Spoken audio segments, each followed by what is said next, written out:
Somebody, yeah, I fully agree. Somebody has to play that lead role, and media. Then number two, ideally the government, followed by bureaucracy, followed by judiciary, and followed by media. इनका तो ये धर्म है कि भाई आप लोगों को समझाओ, शिक्षा दो. उसकी जगह आई मीन जो जैसे बोलते हैं ना कि every day you wanna create a hue and cry and you just want to grab attention at any cost.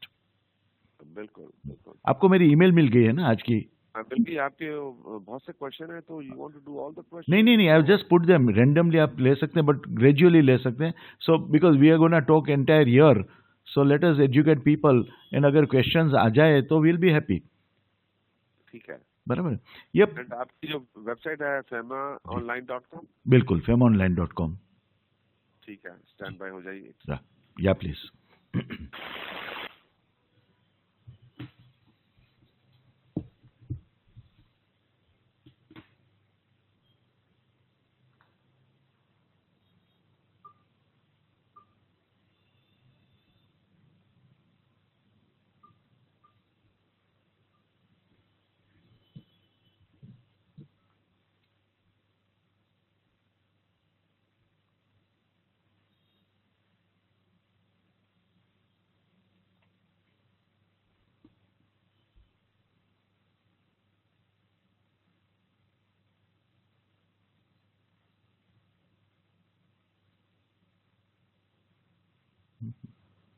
કઈ વાંધો નહીં.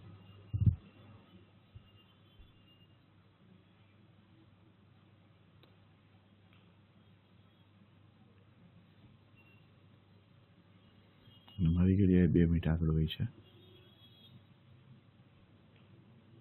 Good morning to all of you out there. I hope you are having a beautiful time this morning. If you're driving, welcome to EBC Radio Network.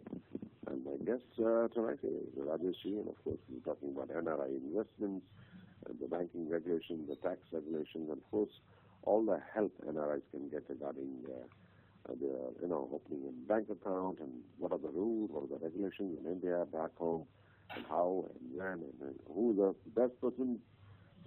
I think the right person is Rajesh Ji. Rajesh Ji is joining me right now. Rajesh Ji, very pleasant. Namaskar and good morning to you. How are you doing? I'm good. Namaskar, Kulraj Ji, and good morning to you, and good morning to all the listeners of EBC Radio. It's a pleasure once again speaking to all of you. I'm good. How are you? पहले तो मैं आपका बड़ा शुक्रगुजार हूँ, and I want to really thank you for, हर आदमी का कोई ना कोई प्रोफेशन होता है, and you have taken up this profession where you want to help your own brothers and sisters, people who have money, investment opportunities, or they are investing, they don't know the laws, they don't know the rules and regulations, and over the last 5-6 years, because of technology, everything is changing every day. Absolutely. Kulraj ji, unfortunately ऐसा लगता है कि India is full of opportunities, and the NRIs in USA are really, वो दिल से India से जुड़े हुए हैं. लेकिन if you do not get the right information, end of the day you are gonna lose interest. So now under the leadership of Narendra Bhai, I believe India is being marketed for the first time. तो एक जैसे बात होती है ना कि एक हीरा भी हो आपके पास, उसको आप अगर मार्केट नहीं करेंगे, पॉलिश करके रखेंगे नहीं, तो लोगों को मालूम नहीं होगा, एंड लोगों को मालूम नहीं होगा तो उनका इंटरेस्ट नहीं होगा. So unfortunately India was not presented properly, and I suppose at my end I am trying to do my best of informing people what are the regulations, what are the opportunities, and thanks to you and thanks to EBC Radio, Alkaji and Mr. Agarwal, that they are giving us this opportunity and providing a platform to share. Thank you. I have a couple of questions which I think really interest the NRI community. Ji. And at any time, any of our listeners would like to speak to Rajesh Ji, and you have any questions regarding your investment, property, holding, transferring, anything like that, you can always call us at 732-297-9886. Rajesh Ji, my first question to you is that if an NRI returns to India for settlement, when will he be treated as a resident? See, Kulraj ji, if an individual is returning to India to take up employment or to take up or commence business, profession or vocation, then under foreign exchange law, he is said to have returned to India for settlement. We call him PRII, person residing in India.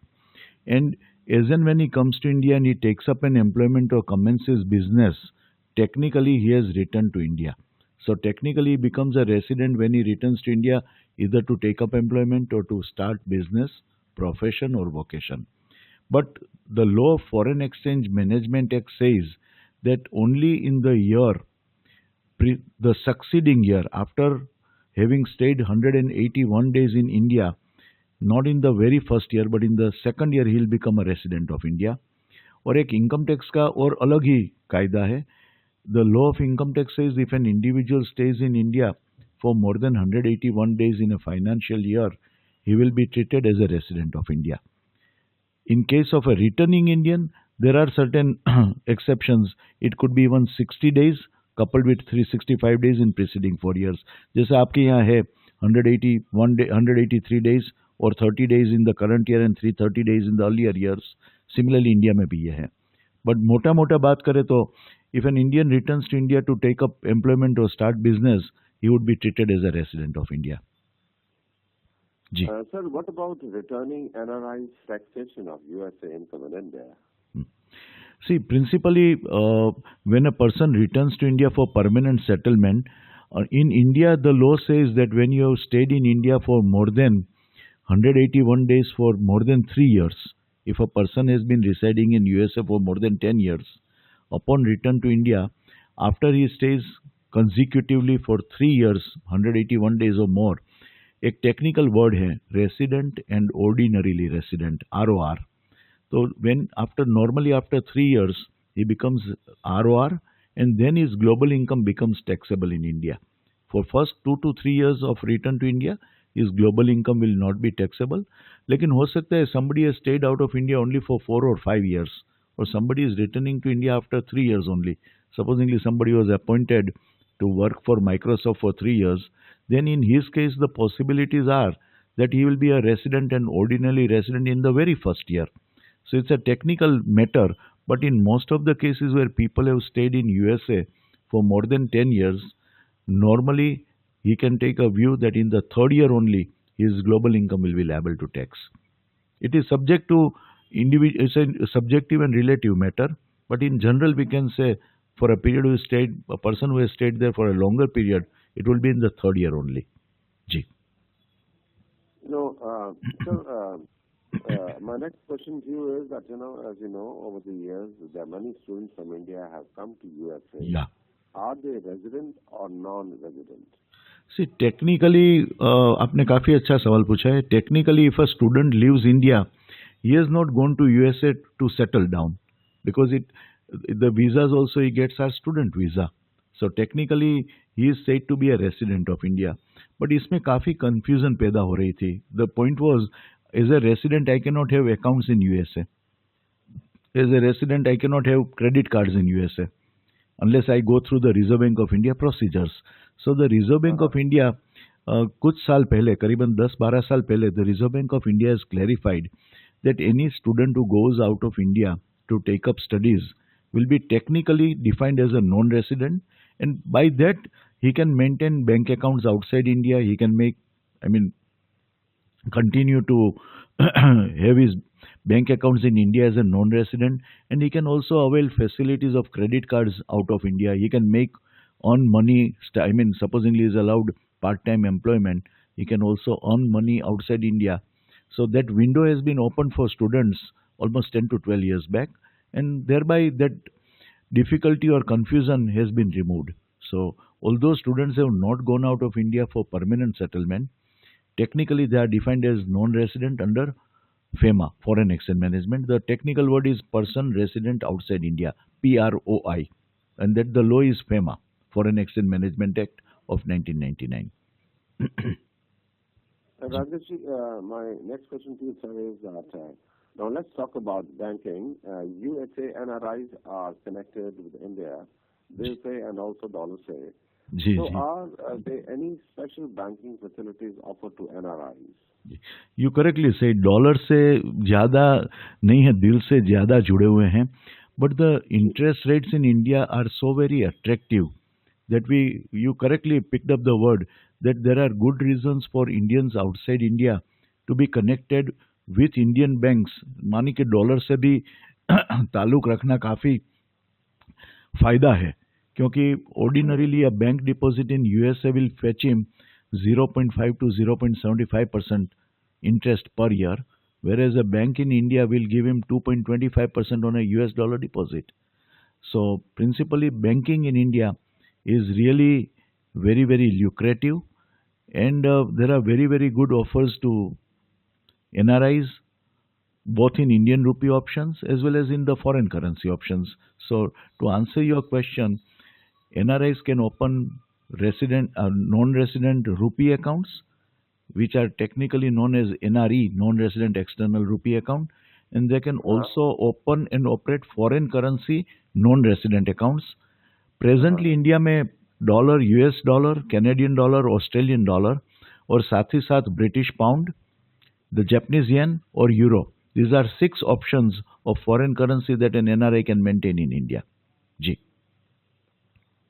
And as you know that I think a lot of NRIs don't know that all the banks are connected. So it is very, very easy. You can do online banking and you can deposit, you can transfer money and stuff like that.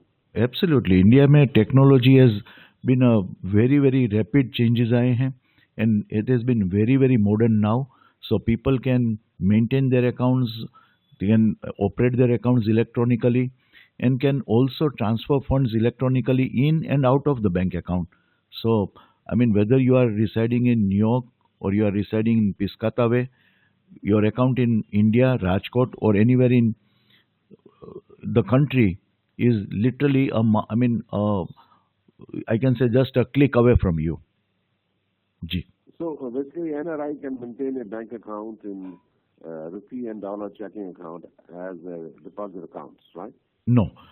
As far as the dollar is concerned, in India, the foreign currency options are available only as a fixed period deposit, fixed tenure deposit. Whereas a rupee account, NRE account, you can open as a checking account, as a savings account, which will earn you interest of between 4 to 6% per year, or a deposit account. But as far as the US dollar deposit is concerned, or any foreign currency deposit is concerned, the option is only deposits, and the deposit tenure ranges from 1 year and can be a maximum of 5 years. Yeah.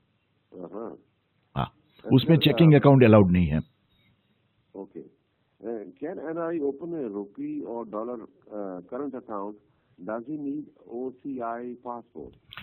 नहीं. See, this is a confusion or rather a misnomer that normally people have, that to open my NRE account or a dollar deposit account, I will need a OCI passport.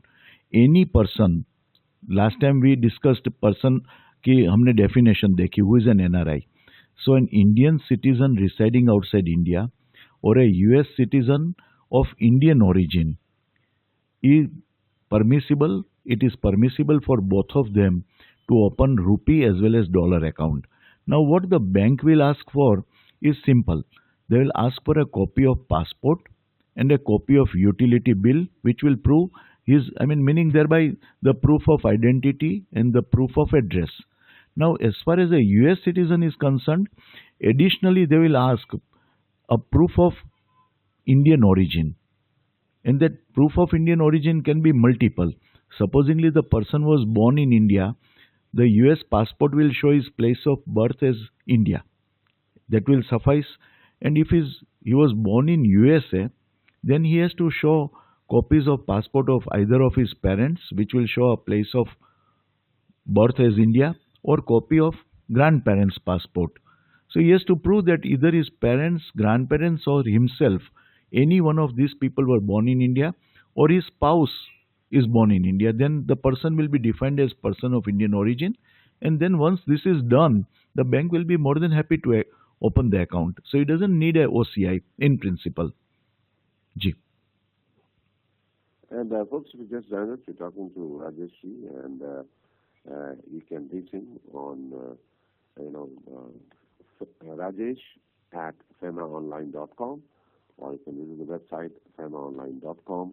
You want to connect with him, that's the India number, 240-499-44 is the number. And if you want to speak to him now, the number in the studio is 732-297-9886 is the number to connect with him. And we're talking about NRI investments in India and the banking rules and regulations, and of course, if you have property in India, the tax laws. And if you have any other question, you can always email him, and he will love to take your question and answer your question. Anything specific you have, you can write to him, Rajesh at FEMAonline.com. And if you have any question, you can call us 732-297-9886. Sir, my next question to you is, I believe that NRIs can have both NRO and NRE account. Correct. What is the basic difference in NRO and NRE accounts, sir? Simply said, the difference is O and E. But jokes apart, see, NRO account stands for non-resident ordinary account, and the NRE account stands for non-resident external account. And Kulraj जी, जैसे कि नाम में लिखा है NRE, I was not joking, the difference is O and E. So the E stands for external, meaning thereby the account is absolutely two-way. It's a cross-border account, meaning thereby externally it can be operated. The money that is deposited in the account can be repatriated out of India without any permission or without any formality whatsoever. So as the name suggests, NRE rupee account, non-resident external rupee account, is an account which is a two-way account. Money can come from abroad and money can go out of abroad. I am trying to simplify. As far as the non-resident ordinary account is concerned, it is an ordinary account, meaning thereby it is not repatriable. So the funds can come into NRO account from abroad, but normally nobody will put the funds into an NRO account from abroad, because now since 4 years the interest rate on NRO account and NRE account are at par. They are both the same. So why would one person keep his money in an NRO account when the NRE interest is the same, and NRE account can be repatriated whereas NRO cannot? The difference, major difference is, as far as the credits are concerned, NRO account can be credited with local funds, whereas non-resident external account cannot be credited with local funds. And what do I mean by local funds is simple. Supposingly somebody had a house property in India before he migrated to USA, then the sale proceeds will go to NRO account. Somebody has regular income of, say, rent. Somebody has a interest income from loans to friends or relatives. Such incomes will be non-repatriable, so they will go to non-resident ordinary account, whereas the balance in NRO account cannot be repatriated. The balance in NRE account is fully repatriable. So this is the basic difference. But having said that, since almost 14 or 15 years, the Reserve Bank of India has allowed facility of transferring funds from NRO account to NRE account. And the amount is now, it stands at $1 million every year. So supposingly somebody inherited some funds in India, or he sold some erstwhile property in India, a balance up to $1 million can be transferred from NRO account to NRE account, or from NRO account to USA directly. And government has also been very, very liberal. Any and every income in India, rental income, interest, whatever, which is not repatriable, share of partnership firm profits, can be repatriated to NRE account or can be transferred abroad up to any amount whatsoever, subject to payment of tax. So the Reserve Bank of India has been liberal, not only to allow principal amount up to $1 million every year, but even regular income without any limit is now fully repatriable.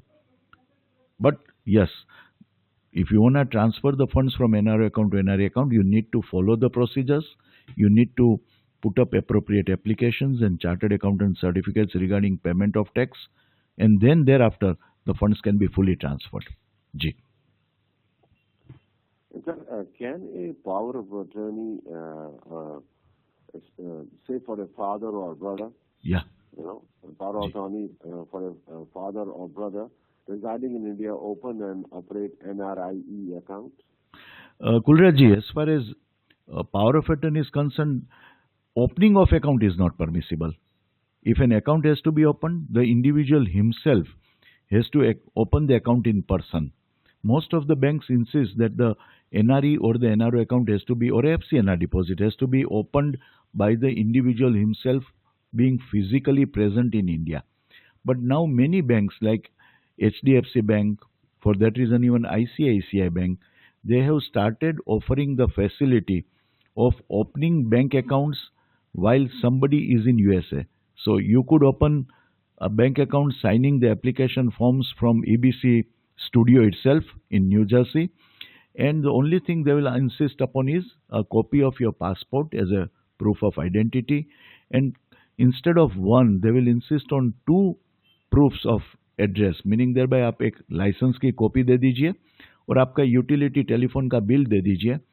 Then application forms being signed from New Jersey being delivered to India, the bank will open your account. Some banks insist that you may notarize the application form or you may have the application form signed by your banker in USA. But bank account opening form has to be signed by the individual himself.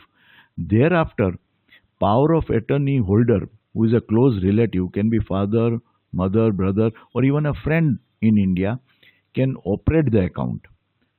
There are few restrictions as far as operations are concerned, and those restrictions are: one cannot transfer funds back to USA, transfer of funds out of India, original signature of the individual himself, gifting money or loaning funds to anybody in India.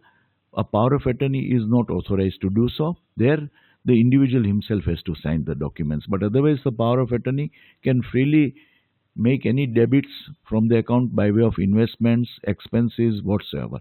That is fully permissible. Ji.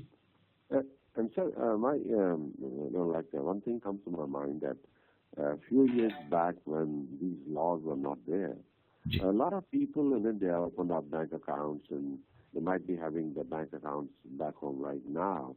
Right. So what they should do? See, ideally, the law is very clear. When you leave India to settle in USA, if you have got resident bank accounts, you are required to convert those bank accounts as non-resident ordinary accounts, NRO accounts. But unfortunately, out of ignorance or out of just callousness, many people continue to have their resident bank accounts as resident accounts and also go and open NRE and NRO accounts for the money or the funds transferred from abroad. Ideally, one should follow the law. और हम हंसते हुए कहते हैं कि या तो आप राम बनो या श्याम बनो, लेकिन राम और श्याम दोनों नहीं बन सकते हैं. दिलीप कुमार बने सो बने. So technically, an individual, once he becomes non-resident, he has to notify his accounts to be non-resident, and then he should maintain all assets, financial assets in India also as non-resident ordinary. Supposingly उनका insurance था, mutual fund में investments हैं, he should notify each institution about his change of residential status, and that would be legal. But India में जैसे चलता है, तो there are times and again we have been watching people maintaining resident bank accounts, but that is technically and legally incorrect. People should not be doing it. And folks, we're talking to Rajesh Ji, and you can reach him. If you want to send an email, if you have any questions, that is rajesh@femaonline.com, or you can visit his website, FEMAonline.com. You can reach him on his India number, that is 982-404-9944. And I think it is really an amazing information for all our listeners at this time. Rajesh Ji, I think I really want to thank you very much, and I think you cannot be ignorant about the law, and I think one has to be very, very careful. And इसके बारे में थोड़ा सा मैं आपसे जानना चाहता था कि अगर आपकी प्रॉपर्टी हो और आपकी इनकम हो, अगर आप रिपोर्ट नहीं करो और आप अगर इन्फॉर्म नहीं करो, तो जो पेनल्टी है बहुत सीवियर है, और उसके बारे में थोड़ा बताएं. जी, कुलराज जी, हमने एक दफ़े पहले भी बात की थी. यह अच्छा कि आपने ये बात आज निकाली है. सी, as far as the US federal tax laws are concerned, an individual who is residing in USA, tax resident या US citizen या green card holder, is required to report his Indian income in USA. if he has paid any tax in India, sorry, then he will get a credit for the tax paid in India from the tax payable in USA. साथ ही साथ there was the law of foreign bank account report कि अगर आपका $10,000 से ज़्यादा financial balance India में है तो you are required to file earlier form TD 9022-1 and now FinCEN 114. अब यह रिपोर्टिंग रिक्वायरमेंट है, लेकिन ना रिपोर्ट करने का जुर्माना है $10,000 प्रति साल. सिमिलरली 2011 से फाटका का कायदा आ गया है, foreign asset tax compliance act. उसमें भी if you got financial assets exceeding $100,000 as a married couple joint filing return, then you are required to file form 8938. यह भरने का भी, ना भरने का जुर्माना भी $10,000 है. तो now Indian government like 112 other countries have signed inter-governmental agreement with USA. And it has just been kick-started.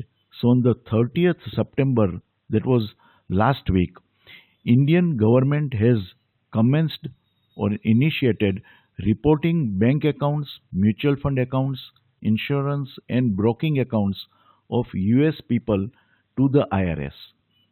The first due date was 30th September 2015. So the first batch of information has already been transferred to IRS. The deadline given by IRS under the intergovernmental agreement is 30th June, 2016. So before 30th June 2016, all banks, mutual funds, insurance companies and broking houses who have been maintaining US persons accounts will be reporting those accounts to the IRS. We're running out of time. And thank I'm sorry. Yeah. Again. Yeah. Thank you so much, Rajesh. Okay. Cheers. Bye. Bye to you and bye to everyone. Bye-bye.